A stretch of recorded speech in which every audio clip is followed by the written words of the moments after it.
Perfect. And I think I see you there, Simon. Next up on our agenda, our last speaker of today is Simon. Can you hear me, Simon? I can hear you. Can you hear me? Yeah, all good, loud and clear. So Simon's going to be talking to us about his personal experience as a learner using AT and talk us through his story and what that looks like. Then we'll have a quick wrap up. I'll give you a little bit of a whistle stop tour on what we're doing tomorrow, and then we'll have you out of here to get your 99s that we keep talking about, ice cream time. But first of all, yeah, hi Simon, how are you doing? I'm doing very well, thank you. I just need to clarify who I I am. I can come Yeah. in, Simon, if you want. Yeah, okay, thanks, Ruby. So Simon is actually a part of the Central Remedial Clinic. So he is not a learner that I know of. He might be a learner in other ways. His organisation, the CRC, is part of the Community Education Network. So this was established by Aontas in 2007, and it's a network of independent community education providers that work together to share information and resources. And similar to assistive technology, community education can create a voice for those who can be furthest from the education system. So our network is made up of community education organisations across the island of Ireland.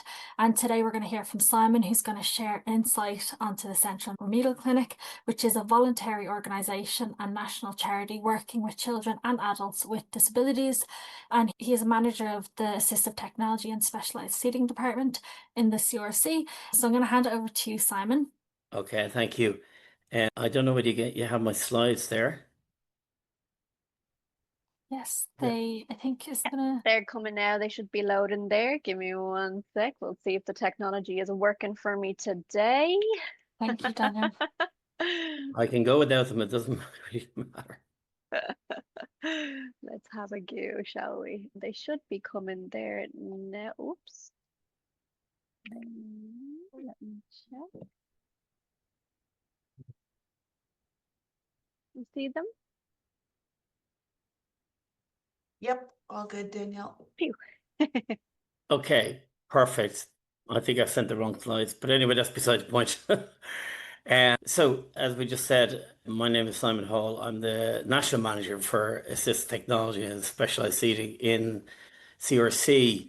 And what that entails is 9 times out of 10, our waiting lists are pretty extensive for assistive technology.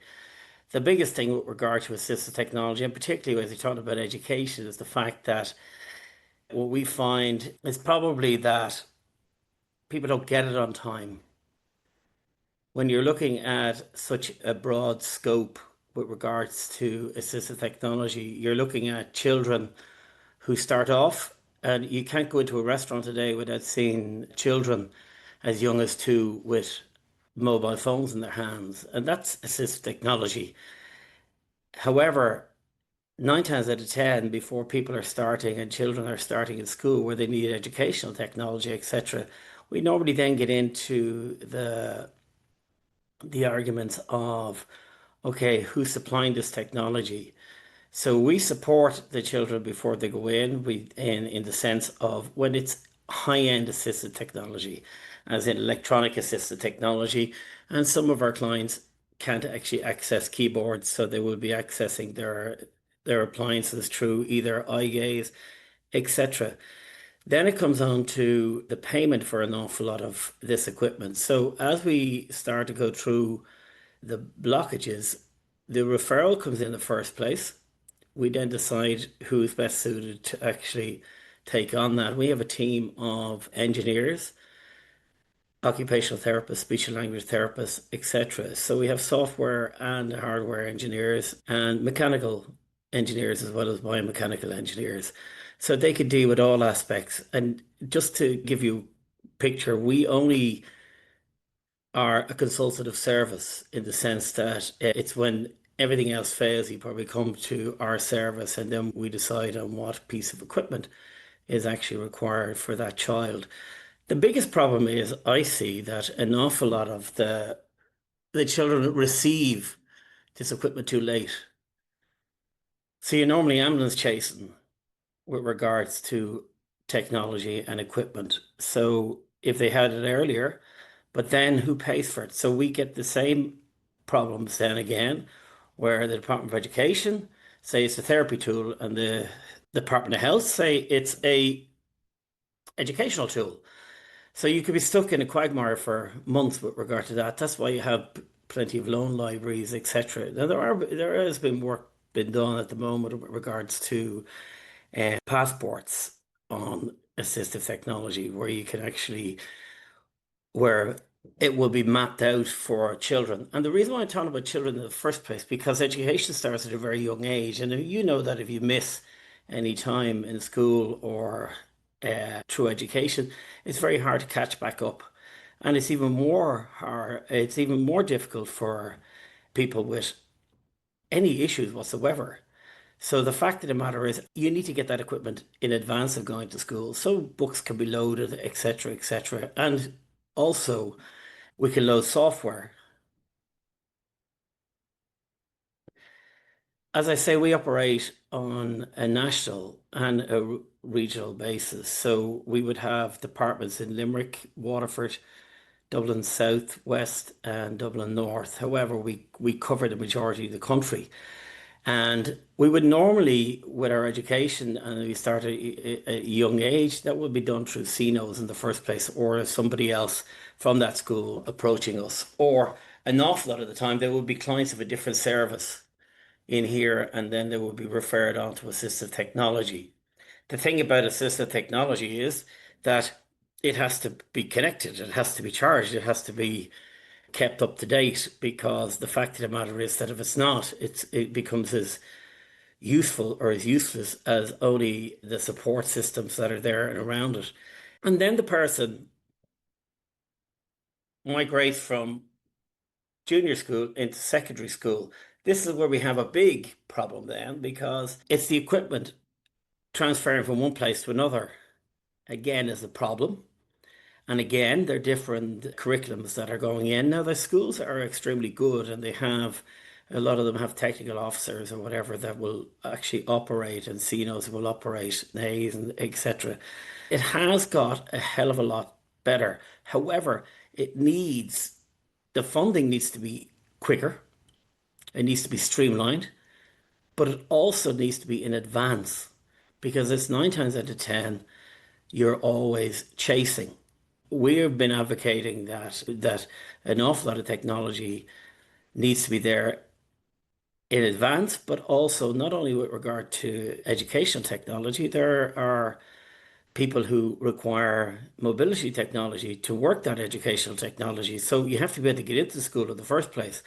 So there's an awful lot of different thresholds that have to be covered.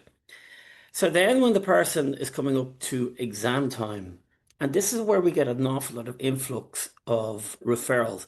We don't take an awful lot of those referrals in because we couldn't deal with them. It's as simple as that. So we would get a lot of people referring in coming up to junior cert.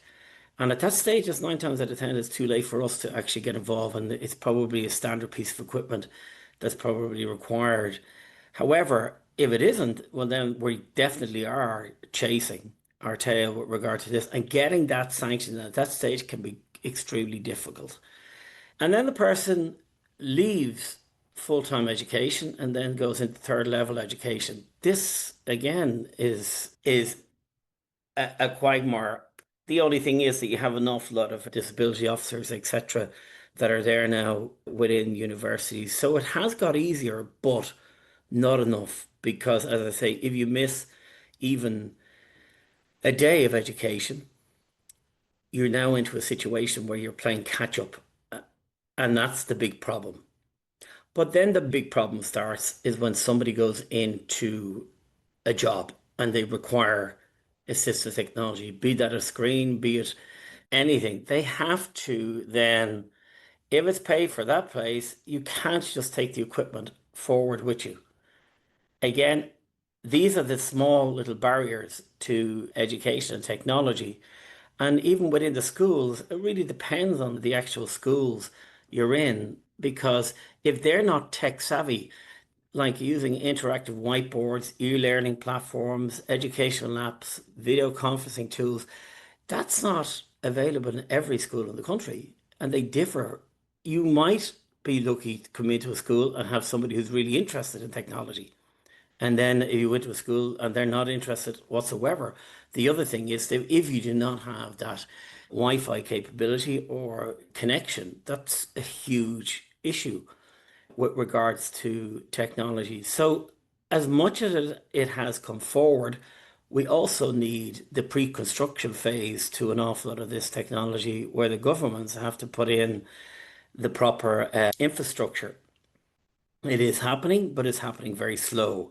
And it's not, you would be surprised when you go into a school in the middle of Dublin and you go, oh, you don't have this, you don't have, and these are the small things that they normally only come when a child or an adult is referred in who needs technology. The other thing is that is having that technology supported. When you look at it, as I said before, interactive whiteboards, e-learning platform, you have to have somebody in contact who can actually, when it goes down, we use an awful lot of Citric connections for an awful lot of our equipment, which means that we can get to it if we need to, and that's particularly with adults more than anything else, and we can adjust it. But we do that for the majority of our clients. That's applicable too. But as I heard you talking about AI is becoming one of the biggest infrastructural changes that we're going to see within the next years. It's already happened, and I think that it'll only help rather than hinder. But I think our biggest thing is funding and infrastructure and the wait times for these fundings. So I think I've come to time. So I don't know if anybody has any questions. Yeah, I'm here. Thanks so much, Simon. Just going to open up the floor to see if anyone has any questions. So, as always, feel free to either type them in the chat or put them in the Q&A So function. I think I had a video there that I just wanted to show. Is that possible? It might go on too long. That's the only thing. So leave it. We'll see. It was sent over with the slides, was it? Don't worry about it. Leave it. Leave it. Leave it. Leave it. It's probably Okay. going to go on too long. Okay, you're all good, but we'll open up the floor for questions anyways to see if anyone has anything to say. But yeah, it's great to hear your perspective and what you've dealt with and what you've recognized from your learners. So very interesting. I'll just give it a few minutes to see if anyone types anything in. I just had one there. Thanks a million for that, Simon. That was great. There's one that just come in on the DM here saying that do you use the smart home systems in the CEC? Yeah. There, That's environmental control. Smart home systems are fantastic, again, until the Wi-Fi connection goes down. And that's the biggest problem with smart home. And if you're getting smart homes, they really have to, you have to make sure that the person who's putting them in has put them in 100% because the relays can end up all over the place. Smart homes are fantastic, but I could tell you that they're getting even more smart. But the biggest problem is with smart homes is the Wi-Fi connection and the person who puts them in. They're not that expensive anymore. You do a house now for probably be about €3,000. And we all use smart homes with regards to, like at Christmas, you go into Lidl and Aldi and you take up these plugs and they work for an awful lot of the plugs. There are people who need motion sensors. We use stuff for people with Alzheimer's. So if they get out of bed, there's pressure maps that it measures the pressure as they get out of the bed and it puts on a lighting corridor to either the bathroom, but it also locks down the house to make sure that the person can't wander off. There's an awful lot of technology now. so interesting, isn't it? It's Mm. fascinating to see what we can do now. Thanks a million. That was great. Yeah, thanks so much, Simon. And I don't see any further questions coming in, but feel free to type them in if you think of them or ask them in the Q&A section.